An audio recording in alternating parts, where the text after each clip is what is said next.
Greetings, YouTubians, and welcome back to Wayne Sharp World, where today we are taking a look at another brand new ZT to just come to the market, and this is another example of why I do think ZT is back, and hopefully they are back to stay.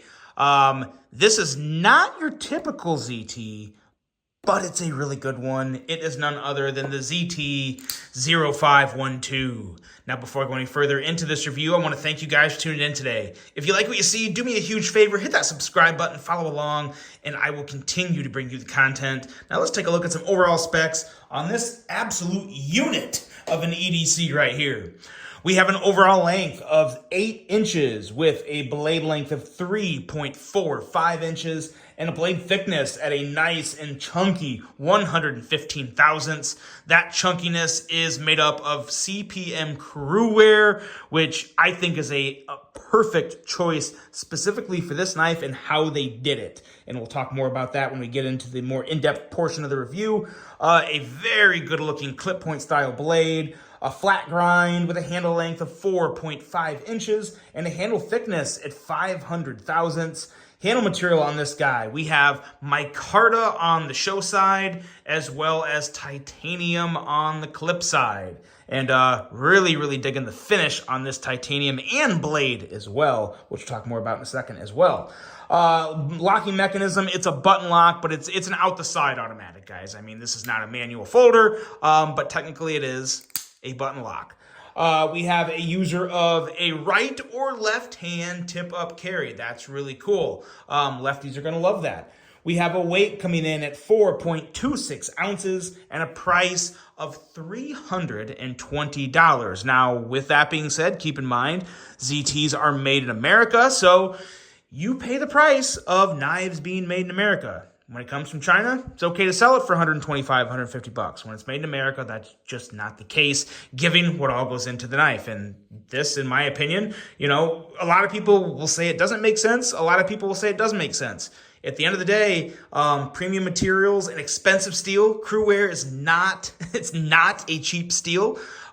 Even though it's not the most elite steels of all steels, it is one of the more expensive steels. And I think that's really important to be noted here. But no, at the end of the day, 320 is, you know, that is a fair price for me, being made in America with a very expensive steel.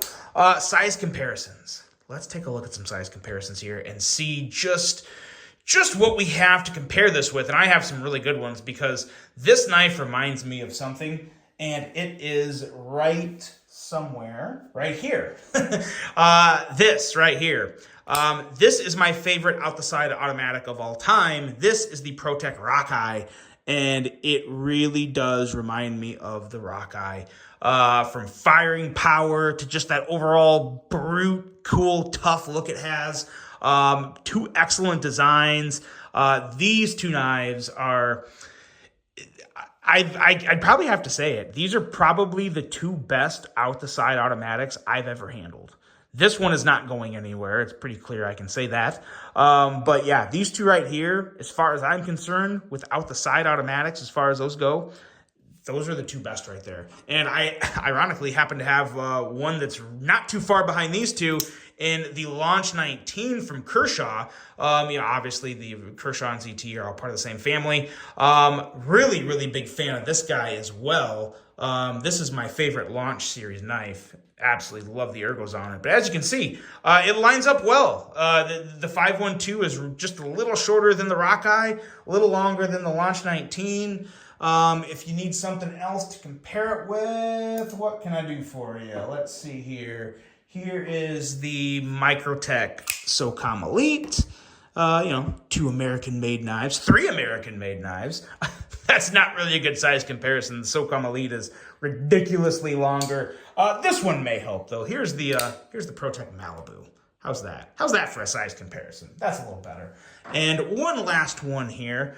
Can't have 2 ProTechs on the table. Let's bring in this guy. Here's the Kershaw Iridium. So I'm sure a lot of people are familiar with the Iridium, and it's really almost just about the exact same length as the Iridium. So there's your size comparisons. I think we covered all of our bases with size comparisons today.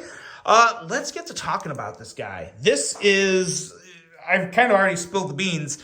It's one of my favorite out-the-side automatics I've ever handled. It's just a beast of a knife. Nice, thick handle, feels really good in hand. A really nice handle shape. It fits and sits extremely well in the hand. But before we get too much into this handle, let's just take a look at this blade here. This clip point blade that is the definition of gritty sexiness. This thing is fantastic. CPM Cruwear, as I already noted. A nice slicey edge. Now the edge on this guy is up there. I mean, it's not like thick. It's like, 25,000, somewhere around there. But keep in mind, guys, the blade or edge thinness is not everything. And whenever I put my calipers to a blade and I think, oh God, 25 thousandths behind the edge, I have to remind myself that my Shamans are both 26 thousandths behind the edge, and they are some of the sliciest knives I have in my entire collection. So the super thinness behind the edge is not always required. And for a knife like this, you may not want a razor thin edge because you have a very, very tough steel and CPM Cruwear with a very nice fine and slicey edge that has no issue eating through cardboard, paper, anything you're going to throw at it on a regular day-to-day basis.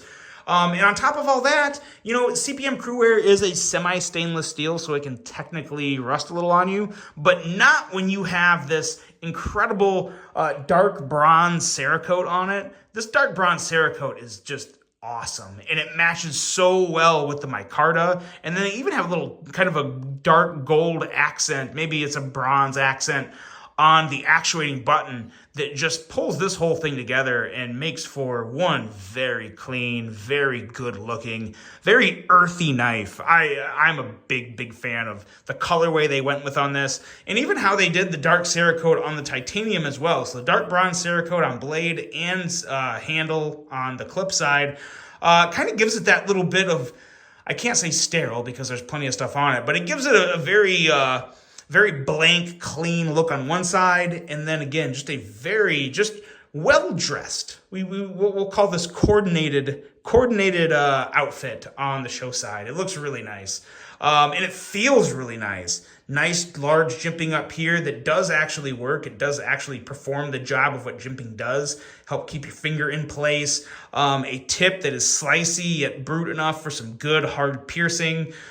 This is a really nice, well thought out blade. You got the Cerakote coating on the Cruwear, so you don't have to worry about corrosion. It looks good. It's not just that black, so it gives a little bit of a fresher look with that dark bronze. And then the micarta just pops and hits. It's a very nice micarta. And the button, that little touch of the color on the button, it all works really well. You got your standoffs back here. Just a really nice touch too. A little more of that bronze back here. Nice pops, nice accents, phenomenal ergos, and of course the action on this guy is really good as well. I've been comparing it to the action. We'll bring the Rockeye out here for a second. And comparing the action, there's the Rockeye. There's the 0512. Little bit of a difference there, but man, I tell you what, it's not much. It's not much. You almost hear the difference more than you feel it. For some reason, the Rockeye just makes a little more of a crack as opposed to when the 512 pops out. It's a little bit of a softer sound, but I'm telling you, you feel the thwack, you feel the force. These things, in terms of how hard they kick out, they both kick out with the same amount of force. So yeah, I think they go together very well, and just super impressed by this. I didn't think I'd ever come across an out-the-side automatic that got me thinking Rockeye other than the Rockeye. So that says a lot for this knife. But yeah, overall, this thing is just built. This is ZT fashion, guys. This thing is built to take a beating, and it is built to be used and used hard. That's just what it is. And it happens to just look really nice as well. They did a very good job on this all around. And I could over and over just kick that blade out. Really nice action, really nice blade.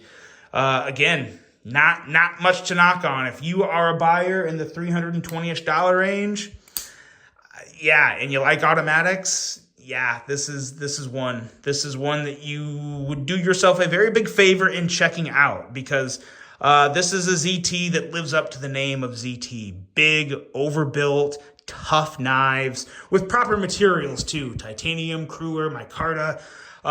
Really, really nice package here from ZT, and overall just a fantastic knife. So let me know what you guys think of the ZT-0512, and let me know what you think of ZT's offerings from lately. I for one feel like they've really stepped up, not only in the ZT lineup, but also in the Kershaw lineup. Things have been heating up there a little as well. So let me know what you guys think of this. Hope you enjoyed it. Hope you have a great rest of your day, and until the next one, I'm out.